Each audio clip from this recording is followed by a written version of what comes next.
അസ്സാം വലൈക്കും വറഹമത്തുള്ള. അൽഹംദുലില്ലാ വസ്സലാത്തു വസ്സലാമു അലാ റസൂലില്ലാ വഅല ആലിഹി വസ്ഹാബി അജ്മൈൻ അമ്മാബാദ്. ഒരു കുട്ടി നമുക്ക് ജനിച്ചാൽ നമ്മൾ പിതാവാണ് അല്ലെങ്കിൽ നമ്മൾ മാതാവാണ് ആണല്ലോ. അപ്പോൾ നമുക്ക് ജനിച്ചു എന്നതുകൊണ്ട് ഒരു മാനസിക ബന്ധം ആ കുട്ടിയും നിങ്ങളും തമ്മിലുണ്ടാകും, അതിൽ സംശയമല്ല. അതുകൊണ്ടാണ് പലപ്പോഴും കുട്ടികൾ ജനിക്കുന്നതിന് മുമ്പ് തന്നെ മരണപ്പെട്ടു പോയ പിതാക്കളുണ്ടായിരിക്കും, വാപ്പമാരുണ്ടായിരിക്കും. അവരൊന്ന് കാണുകയെ പോലും ചെയ്തിട്ടുണ്ടാവില്ല ഈ കുട്ടികൾ. പക്ഷെ ആ കുട്ടികൾക്ക് ആ പിതാവിനോട് ഭയങ്കരമായ സ്നേഹം, ഭയങ്കരമായ ഇഷ്ടം, അയാളെ കാണാനുള്ള അതിയായ ആഗ്രഹം, അതൊക്കെ ആ കുട്ടിയിലുണ്ടാവാം. കാരണം ആ കുട്ടിയുടെ പിതാവ് എന്ന് പറയുന്ന ഒരു വികാരത്തിൽ നിന്നാണ് അതുണ്ടാവുന്നത്. അതിന് പല ഘടകങ്ങളുണ്ട്. മറ്റുള്ളവർ പലരും പിതാവുമായി ഇടപഴകുന്നത് കാണുമ്പോൾ, ആ ഇഷ്ടം കാണുമ്പോൾ, സ്നേഹം കാണുമ്പോൾ എനിക്കും ഇങ്ങനെ ഒരു വാപ്പുണ്ടായിരുന്നെങ്കിൽ എന്ന് ആഗ്രഹിച്ച് അങ്ങനെ ഉണ്ടാവുന്ന ബന്ധങ്ങളും ഉണ്ടാവും. പക്ഷെ എന്തായിരുന്നാലും അങ്ങനെ ഒരു ബന്ധം വരും. പക്ഷെ യഥാർത്ഥത്തിൽ ഈ ബന്ധങ്ങളൊന്നും കേവലം ജന്മം കൊണ്ടോ അല്ലെങ്കിൽ ഒരു വാപ്പയായതുകൊണ്ടോ മകനായതുകൊണ്ടോ മകളായതുകൊണ്ടോ ഭർത്താവായതുകൊണ്ടോ മാത്രം ഉണ്ടാവുന്നതല്ല. അങ്ങനെ ഉണ്ടാവുന്നുണ്ട്. എൻ്റെ ഭാര്യ എന്ന് പറയുമ്പോൾ എനിക്കൊരു സ്നേഹം ഉണ്ടാവും, എൻ്റെ ഭർത്താവ് എന്ന് പറയുമ്പോൾ ഉണ്ടാവും. പക്ഷേ അതൊക്കെ നിലനിർത്തി കൊണ്ടുപോവുക എന്നുള്ളത് നമ്മൾ ശ്രമം നടത്തേണ്ട ഒരു കാര്യം തന്നെയാണ്. അങ്ങനെയാണല്ലോ. എൻ്റെ മക്കൾക്ക് ഞാനുമായൊരു ബന്ധം വേണമെന്ന നിലയ്ക്കൊരു വാപ്പയായി നമ്മൾ ആ മക്കൾക്കിടയിൽ പെരുമാറി അവരുമായി നമ്മൾ ഉണ്ടാക്കുന്ന മാനസിക ബന്ധങ്ങളാണ് ആ പിതൃത്വത്തെ, ആ പിതാവെന്നുള്ള ആ കുട്ടികളുടെ മനസ്സിലെ ബഹുമാനത്തെയും സ്നേഹത്തെയും ആദരവിനെയും വളർത്തിക്കൊണ്ടുവരാൻ നമുക്ക് പറ്റണം. ഉമ്മ എന്ന് പറയുമ്പോഴും അങ്ങനെ തന്നെ. ഉമ്മ എന്ന ആ വികാരത്തെ, പരസ്പര ബന്ധങ്ങളെയും മുലയൂട്ടിലൂടെയും ഭക്ഷണം കൊടുത്തും സ്നേഹിച്ചും ആലിംഗനം ചെയ്തും ഉമ്മ വെച്ചും അവർക്ക് വേണ്ടതെല്ലാം നൽകിയും അവരുടെ വിഷമങ്ങൾ കൂടെ നിന്നൊക്കെ നമ്മളത് ഉണ്ടാക്കി തീർക്കേണ്ടതുണ്ട്. പക്ഷേ ഇത് പറയാനല്ല ഇത് പറഞ്ഞത്. നമ്മൾ ഒരിക്കലും സഹോദരങ്ങളെ ബോധപൂർവം ഒരു കുട്ടിയെ അതിൻ്റെ വാപ്പയിൽ നിന്നും അകറ്റുക, ഒരു കുട്ടിയെ അതിൻ്റെ ഉമ്മയിൽ നിന്നും അകറ്റുക, ഇതൊരിക്കലും നമ്മൾ ചെയ്യാൻ പാടില്ലാത്ത കാര്യമാണ്. കാരണം നമ്മൾ അങ്ങനെ ചെയ്യുമ്പോൾ യഥാർത്ഥത്തിൽ അവർ പിതാവില്ലാതെ അനാഥനാവുകയാണ്, ഉമ്മയില്ലാത്ത അനാഥനാവുകയാണ് ചെയ്യുന്നത്. അപ്പോൾ ഇങ്ങനെ ആരെങ്കിലും ചെയ്യുന്നുണ്ടോ എന്ന് നിങ്ങൾ ചോദിക്കും. ഇല്ലെന്ന് നമുക്ക് പറയാനാകുമോ?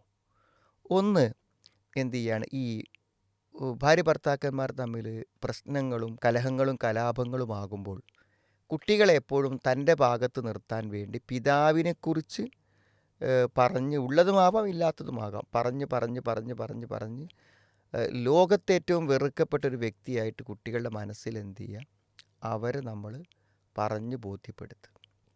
അതേമാതിരി തിരിച്ചുമുണ്ട്.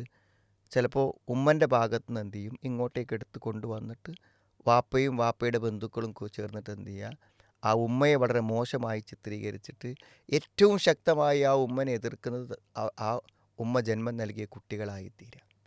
ഇങ്ങനെയൊക്കെ ചെയ്യുമ്പോൾ നിങ്ങൾക്ക് ചില താൽക്കാലിക വിജയങ്ങളുണ്ടാവും. പക്ഷെ നിങ്ങൾ ആലോചിക്കേണ്ടത്, ഒരു കുട്ടിക്ക് ഉമ്മ ഇല്ലാതാക്കിയിട്ട് നിങ്ങൾക്ക് എന്ത് കാര്യം?